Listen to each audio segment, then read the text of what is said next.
Your new iGadget claims to work 90% of the places around Boston. The first day you stop at 50 random places, but the iGadget only works in 43 places. What is the probability the iGadget works in 43 or less places if the manufacturer's claim is correct? Based on your answer, do you think the manufacturer is being honest? Let's find out. So let's look at this. This is binomial experiment. What is n? N is the number of trials, which is 50 places you stopped. Probability of success, again, if the manufacturer's claim is correct, is 0.90. Q, to write it down, is 0.10. The question asks us, what is the probability the iGadget works in 43 or less or fewer places? So we're looking for the probability that R is less than or equal to 43. So we can't use the table. The binomial formula would sort of be a pain. Let's approximate with normal. So we have to use our check that we can do that. So NP, NQ have to both be greater than or equal to 5. So it's 50 times 0.90 and 50 times its complement 0.10, and that gives us 45 and 5. Since both of these are greater than or equal to 5, that means R, the number of successes, is approximately normal. So R is approximately normal. Since R is a binomial, we know the formula for mean is NP, and fortunately we've already calculated that. It's 45. Standard deviation for binomial is the same old formula, square root NPQ, which is the square root of 50 times 0.90 times 0.10. And this gives us the square root of 4.5, and again I will approximate this to 4 decimal places as 2.1213. Now, let's do a drawing, find our probability. So we draw a normal distribution. We know what the mean is for R. It's 45.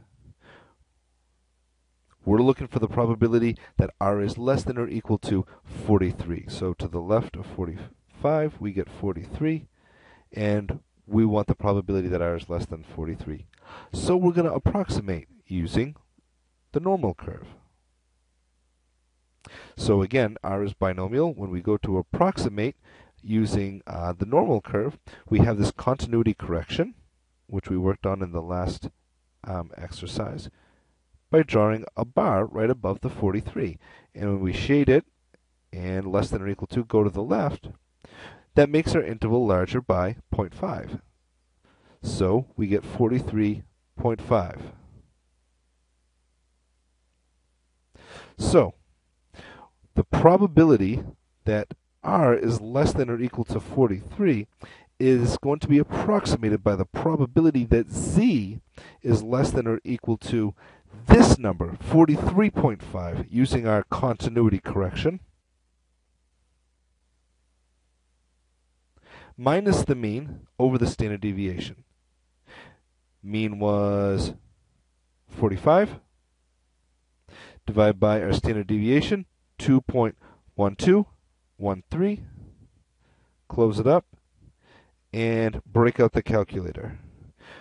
43.5 minus 45 divided by 2.1213, and I get that on my calculator to come out to negative 0.71. And now we can go to our normal table and find out what the probability of the iPhone or the iGadget working in 43 or fewer places is. So this is less than or equal to means a left tail, and therefore we just look up the answer on our Z table, and there we have it. So negative 0.71, we'll scroll down, negative 0.7, first column is 0, negative 0.71 is this number, approximately 0.2389.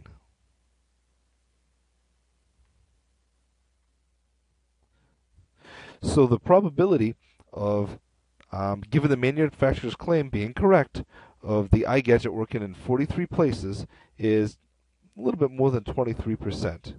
Do you think that the manufacturer is being honest? Well, you might say no, but this is possible. 24, almost 25%. So I'm going to give the manufacturer the benefit of the doubt on this. So I'm going to say the manufacturer may be honest.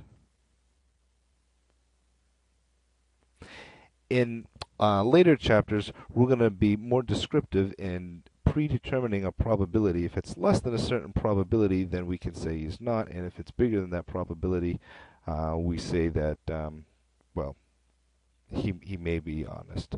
But for now, 25%, relatively speaking, he may be honest. If we ended up with